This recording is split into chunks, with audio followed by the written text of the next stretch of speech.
Boa noite. Estamos aqui hoje para falar com o Kaique Barbosa. Barbosa. Fala aí, Kaique.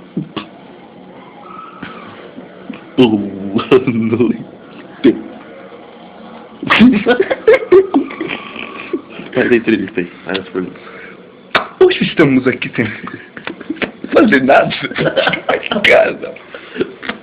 E resolvemos fazer um vizinho para vocês.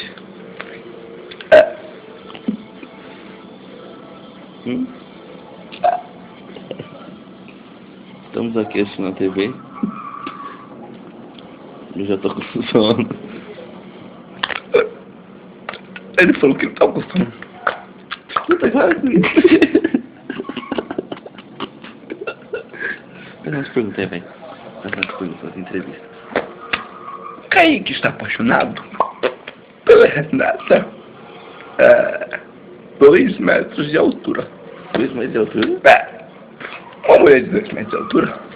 2 metros? Eu estaria meio desconfiado, né? Que é complicado, né? Fala aí, Kaique. Negativo.